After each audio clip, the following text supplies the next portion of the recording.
Um, eggs, she said at last. The woman's hard expression was still fixed on her, and she realized she had not finished. Scrambled, wheat toast, she added, and the woman went away. Charlie looked back down at the menu. She hated this about herself. When she was caught off guard, she had seemed to lose all ability to act or process what was going on around her. People were incompressible, their demands alien. Ordering dinner shouldn't be hard, she thought. The others had begun their conversation again, and she turned her attention to them, feeling like she had fallen behind. What do we even say to his parents? Jessica was saying. Carlton, do you ever see them? Charlie asked. Not really, he said. Around, I guess. Sometimes. I'm surprised they stayed in Hurricane, Jessica said with a note of worldly disapproval in her voice. Charlie said nothing, but she thought, how could they not? His body was never found. How could they not have secretly hoped he might come home, no matter how impossible they knew it was? How could they leave the only home Michael knew? It would mean really finally giving up on him. Maybe that was what this scholarship was, an admission that he was never coming home. Charlie was acutely aware that they were in a public place, where talking about Michael felt inappropriate. They were, in a sense, both insiders and outsiders. They had been closer to Michael, probably more than anyone in this restaurant, but, with the exception of Carlton, they were no longer from Hurricane. They did not belong. She saw the tears falling on her paper placemat before she felt them, and hurriedly wiped her eyes, looking down and hoping no one had noticed. When she looked up, John appeared to be studying his silverware, but she knew he had seen. She was grateful to him for not trying to offer comfort. John, do you still write? Charlie asked. John had declared himself an author when they were about 6, having learned to read and write when he was 4, a year ahead of the rest of them. At the age of 7, he completed his first novel and pressed his poorly spelled, inscrutable, illustrated creation on his friends and family, demanding reviews. Charlie remembered that she had given him only 2 stars. John laughed at the question. I actually do my E's the right way these days, he said. I can't believe you remember that. But I do actually, yeah. He stopped, clearly wanting to say more. What do you write? Carlton obliged, and John looked down at his placemat, speaking mostly to the table. Um, Short stories, mostly. I actually had one published last year. I mean, it was just in a magazine, nothing big. They all made suitable noises of being impressed, and he looked up again, embarrassed but pleased. What was the story about? Charlie asked. John hesitated, but before he could speak or decide not to, the waitress returned with their food. They had all ordered from the breakfast menu: coffee, eggs, and bacon, blueberry pancakes for Carlton. The brightly colored food looked hopeful, like a fresh start to the day. Charlie took a bite of toast, and they all ate silently for a moment. Hey Carlton, John said suddenly, whatever happened to Freddy's anyway? There was a brief hush. Carlton looked nervously at Charlie, and Jessica stared up at the ceiling. John flushed red, and Charlie spoke hastily. It's okay, Carlton. I'd like to know too. Carlton shrugged, stabbing at his pancakes nervously with his fork. They built over it, he said. What did they build? Jessica asked. Is there something else there now? Was it built over, or just torn down? John asked. Carlton shrugged again. Quick, like a nervous tick. Like I said, I don't know. It's too far back from the road to see, and I haven't exactly investigated. It might have been leased to someone, but I don't know what they did. It's all been blocked off for years, under construction. You can't even tell if the building is still there. So, it could still be there? Jessica asked with a spark of excitement breaking through. Like I said, I don't know. Carlton answered. Charlie felt the diner's fluorescent lights glaring down on her face, suddenly too bright. She felt exposed. She had barely eaten, but she found herself rising from the booth, pulling a few crumpled bills from her pocket and dropping them on the table. I'm going to go outside for a moment, she said. Smoke break, she added hastily. You don't smoke? She chided herself for the clumsy lie as she made her way to the door, jostling past a family of four without saying "excuse me," and stepped out into the cool evening. She walked to her car and sat on the hood, the metal denting slightly under her weight. She took in breaths of the cool air as if it were water, and closed her eyes. You knew it would come up. You knew you would have to talk about it, she reminded herself. She had practiced on the drive here, had forced herself to think back to happy memories, to smile and say, remember when? She thought she was prepared for this, but of course, she had been wrong. Why else would she have run out of the restaurant like a child? Charlie? She opened her eyes and saw John standing next to the car, holding her jacket out in front of him like an offering. You forgot your jacket, he said, and she made herself smile at him. Thanks, she said. She took it and draped over her shoulders, then slid over on the car's hood for him to sit. Sorry about that, she said. In the dim lights of the parking lot, she could still see him blush to the ears. He joined her in the car's hood, leaving a deliberate space between them. I haven't learned to think before I talk. I'm sorry. John watched the sky as a plane passed overhead. Charlie smiled, this time unforced. It's okay. I knew it was going to come up. It had to. I just... It sounds stupid, but I never think about it. I don't let it myself. No one knows what happened except my aunt, and we never talk about it. Then I come here and suddenly it's everywhere. I was just surprised, that's all. Uh-oh, Jen pointed, and Charlie saw Jessica and Carlton hesitating in the doorway of the diner. She waved them over, and they came. Remember that time at Freddy's when the merry-go-round got stuck and Marla and that mean kid Billy had to keep riding it until their parents plucked them off? Charlie said. John laughed, and the sound made her smile. Their faces were bright red, crying like babies.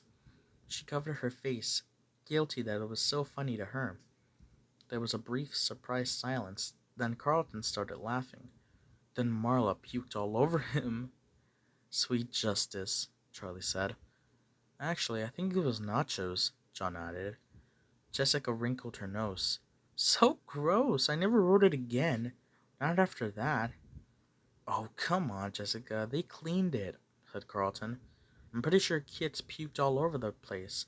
Those wet floor signs weren't there for nothing. Right, Charlie? Don't look at me, she said. I never puked. We used to spend so much time there.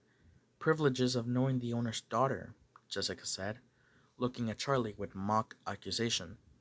I couldn't help who my dad was, Charlie said, laughing. Jessica looked thoughtful for a moment before she continued. I mean, how could you have a better childhood than spending all day at Freddy Fazbear's Pizza? I don't know, said Carlton. I think that music got to me over the years. He hummed a few bars of the familiar song. Charlie dipped her head to it, recalling the tune. I love those animals so much, Jessica said suddenly. What's the proper term for them? Animals? Robots? Mascots? I think those are all accurate, Charlie leaned back. Well, anyway, I used to go and talk to the bunny. What was his name? Bonnie, Charlie said. Yeah, said Jessica. I used to complain to him about my parents. I always thought he had an understanding look about him. Carlton laughed. Animatronic therapy, recommended by 6 out of 7 crazy people. Shut up, Jessica retorted. I knew he wasn't real. I just liked talking to him. Jessica smiled a little. I remember that, she said. Jessica in her prim little dresses, her brown hair in two tight braids like a little kid out of an old book, walking up to the stage when the show was over, whispering ear- earnestly to the life size animatronic rabbit. If anyone came up beside her, she went instantly silent and still, waiting for them to go away so she could resume her one sided conversations. Charlie had never talked to the animals at her father's restaurant or felt close to them like some kids seemed to. Although she liked them, they belonged to the public. She had her own toys, mechanical friends waiting for her at home, that belonged only to her. I liked Freddie, said John. He always seemed the most relatable. You know, there are a lot of things about my childhood that I can't remember at all, Carlton said. But I swear, I can close my eyes and see every last detail of that place. Even the gum I used to stick under the tables. Gum? Yeah, right.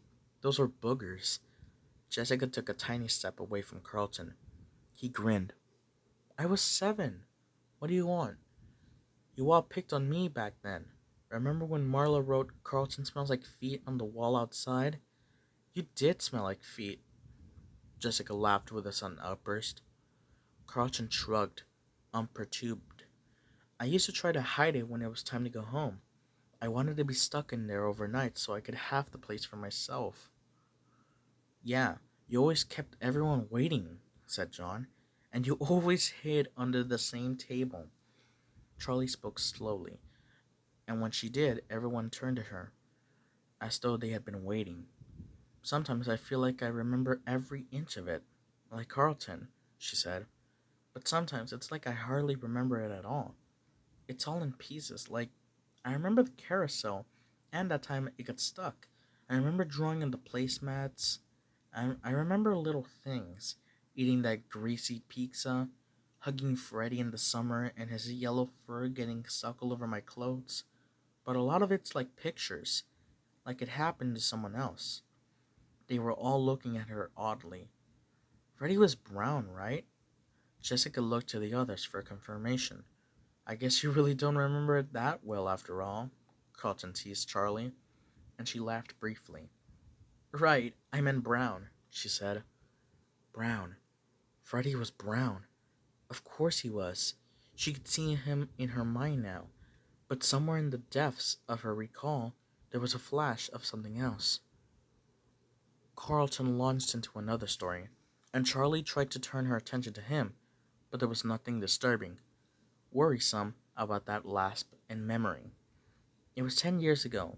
It's not like you've got dementia at 17, she told herself, but it was such a basic detail to have misremembered. Out of the corner of her eye, she caught John looking at her, a pensive expression on his face, as though she had said something important. You really don't know what happened to it? She asked Carlton with more urgency in her voice than she intended. He stopped talking, surprised. Sorry, she said. Sorry, I didn't mean to interrupt you. It's okay, he said.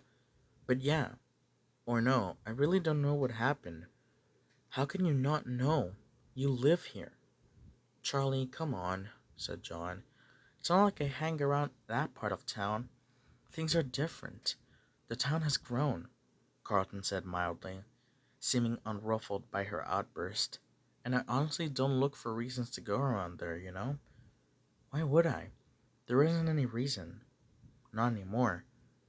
We could go there, John said suddenly, and Charlie's heart skipped. Carlton looked nervously at Charlie. What? Seriously, it's a mess. I don't know if you can even get to it. Charlie found herself nodding. She felt as though she had spent the whole day weighed down by memory, seeing everything through a filter of years, and now she felt her suddenly alert, her mind fully present. She wanted to go. Let's do it, she said. Even if there's nothing there, I want to see. They were all silent. Suddenly, John smiled with a reckless confidence. Yeah, let's do it.